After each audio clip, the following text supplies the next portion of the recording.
मरकज़ी वज़ीर दाखिला अमित शाह और जेपी नड्डा की सदारत में 21 जून को दिल्ली में अहम इजलास होगा और इस इजलास में जम्मू कश्मीर बीजेपी के 5 सीनियर लीडर मौजूद रहेंगे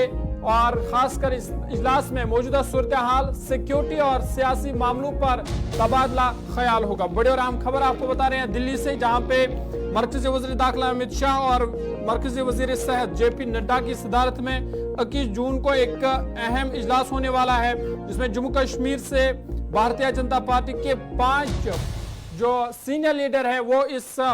मीटिंग में मौजूद रहेंगे और इस मीटिंग में जम्मू कश्मीर की मौजूदा सूरत हाल पर तबादला ख्याल होगा। साथ ही साथ सिक्योरिटी और जो अहम बात है कि सियासी मामलों पर इस पर तबादला ख्याल होगा। और आपको बता दें कि इसी दिन 21 जून की जब हम बात करते हैं तो इसी दिन वज़ीर आज़म नरेंद्र मोदी कश्मीर दौरे पर होंगे, जहां पे वो इंटरनेशनल योगा डे सेलिब्रेट यहाँ पे करेंगे, उस तकरीब में शिरकत करेंगे। लेकिन दूसरी जानिब दिल्ली में इसी दिन अहम इजलास होगा भारतीय जनता पार्टी का, जिसमें जम्मू कश्मीर से 5 बड़े लीडर भारतीय जनता पार्टी के वो इस मीटिंग में मौजूद रहेंगे। तो कहीं ना कहीं सियासी हलचल तेज हुई है और भारतीय जनता पार्टी ने जहां कल जी किशन रेड्डी को जम्मू कश्मीर के हवाले से उन्हें इंचार्ज मुकर्रर किया गया, असेंबली इलेक्शन का इंचार्ज उन्हें मुकर्रर किया गया, वहीं और एक अहम इजलास बुलाया गया है और ये अहम इजलास 21 जून को दिल्ली में होगा, जहां पे भारतीय जनता पार्टी के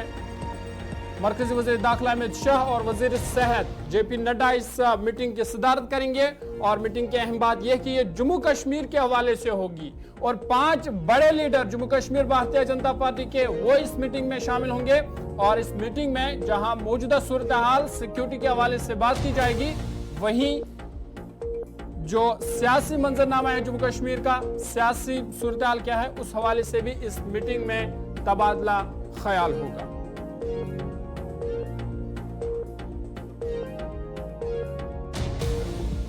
इस पर मजीद बातचीत करेंगे, सीधा न्यूज रूम चलेंगे। एग्जीक्यूटिव एडिटर इशफाक गवर हमारे साथ है। इशफाक, बहुत शुक्रिया ज्वाइन करने के लिए। 21 जून जिस पर सबकी नजरें होंगी, क्योंकि एक तो वज़ीर आज़म नरेंद्र मोदी उस दिन कश्मीर दौरे पर होंगे, लेकिन अब इसी दिन इजलास भी तलब किया गया है। दिल्ली में ये इजलास है, अमित शाह और जेपी नड्डा इसकी सदारत करेंगे और जम्मू कश्मीर के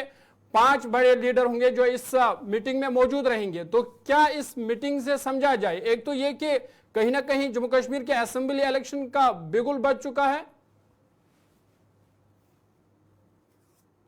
इलेक्शन कमीशन की तरफ से कोई भी डेट अनाउंस नहीं की गई है। इलेक्शन कमीशन की तरफ से जो मॉडल कोड ऑफ कंडक्ट लगता है वो नहीं है, लेकिन ज़रूर हवा में चिमे गोइयाँ हैं, हवा में बहुत सारी बातें चल रही हैं, जिनमें यह भी खबर आ रही है कि 21 तारीख के बाद एक बार फिर एक अहम तरीन इजलास वज़ीर दाखिला अमित शाह, भारतीय जनता पार्टी के कौमी सदर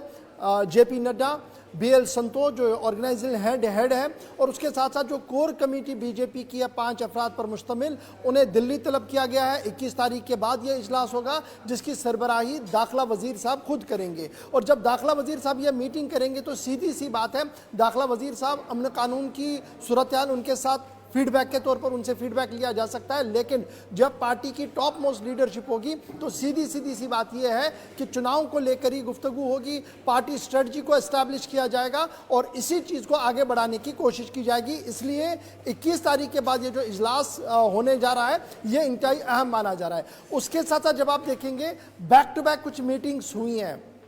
चाहे प्राइम मिनिस्टर साहब ने वो मीटिंग ली हो, होम मिनिस्टर साहब ने 2 मीटिंग्स ली हो, तो वो लॉ एंड ऑर्डर सिचुएशन को लेकर थी। लेकिन ये जो 21 वाली मीटिंग है ये साफ दिखा रही है कि इसमें पॉलिटिकल स्ट्रेटजी आने वाले असेंबली इलेक्शंस को लेकर जो है वो खींची जाएगी। इससे पहले बीजेपी ने 4 स्टेट्स के लिए इलेक्शन इंचार्ज नॉमिनेट किए थे, इलेक्शन इंचार्ज को काम सौंपा गया था और उनमें मरकज़ी वज़ीर जो साबिक वज़ीर दाखिला भी रहे हैं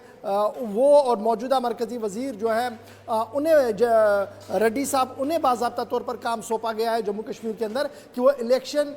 इंचार्ज रहेंगे, असेंबली इलेक्शन इंचार्ज रहेंगे। तो उससे ये साफ चीज़ें जाहिर हो रही हैं कि आने वाले दिनों में शायद जम्मू कश्मीर के अंदर भी इलेक्शन बिगुल जो है वो फूका जाएगा। हमारे जो ज़राया इलेक्शन कमीशन के अंदर हैं वो ये बता रहे हैं कि 25 से 26 तारीख के दरमियान इलेक्शन कमीशन का एक इजलास विद इन द सिस्टम होगा, अपना एक इजलास होगा होगा, जिसमें तमाम तर सूरत हाल का अक्कासी की जाएगी, अपडेट दिया जाएगा, जिसके बाद आगे बढ़ा जाएगा। अगर 21 तारीख के बाद 22-23 को पहले बीजेपी का इजलास होगा, फिर अगर हम देखें 24-25 को इलेक्शन कमीशन का इजलास होता है, जो हमारे सोर्सेज हमें बता रहे हैं, तो ये साफ दिख रहा है कि इस महीने के आखिर तक एक मेजर अनाउंसमेंट शायद इलेक्शन कमीशन की तरफ से हो सकती हो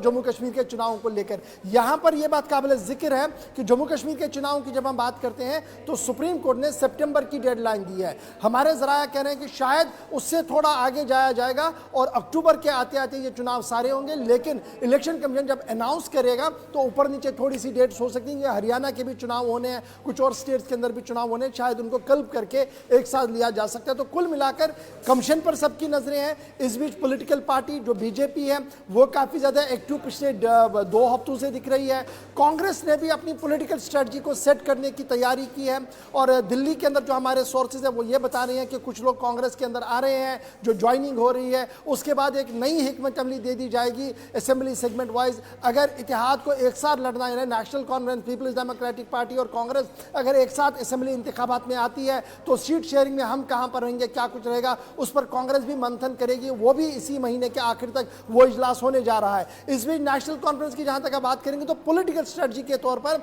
अगर उमर अब्दुल्ला चुनाव से बाहर है, वो कह रहे हैं कि वो असेंबली के चुनाव नहीं लड़ेंगे तब तक जब तक यूटी रहेगी, और जब यूटी खत्म होगी उसके बाद वो इलेक्शन में आएंगे। न उमर मैदान में होंगे, न महबूबा मैदान में होंगी, लेकिन कहीं ना कहीं पिच किया जा रहा है डॉक्टर फारूक अब्दुल्ला को एज ए यूनानिमस कैंडिडेट। और अगर डॉक्टर फारूक अब्दुल्ला आते हैं तो फिर आप सीधे समझ सकते हैं कि इत्तेहाद में जो चुनाव लड़ा जाएगा उसमें किस तरीके की सूरत हाल हो सकती है। तो कुल मिलाकर पॉलिटिकली आप पूरे निज़ाम को जब जम्मू कश्मीर में देखेंगे तो अपने अपने तरीके से हर एक बात कर रहा है, अपनी अपनी तैयारियों में जुड़ा है हर एक, लेकिन तमाम तर नजरें या तो इलेक्शन कमीशन के दफ्तर पर है या वजारत दाखिला पर है। जब उनकी तरफ से ऑफिशियल नोट या official figure, official letter Election Commission को जाएगा कि सिचुएशन किस तरीके की बनी है। इस बीच 21 तारीख के बाद अहम तरीन इजलास बीजेपी का दिल्ली के अंदर। बिल्कुल इशफाक, जिस तरह से आप बता रहे हैं कि 21 तारीख पर सबकी नजरें रहेंगी, दिल्ली पर भी नजरें होंगी, कश्मीर पर भी नजरें होंगी कि कश्मीर में खुद वज़ीर आज़म मोदी उस दिन होंगे। तो ये जो दिल्ली का इजलास है जिसमें कहा गया है कि 5 भारतीय जनता पार्टी के सीनियर लीडर होंगे जो इसमें शरीक होंगे, तो कौन से लीडर होंगे जम्मू कश्मीर से जो इस अहम इजलास में शिरकत करने जा रहे हैं? देखिए, जहाँ तक 5 जो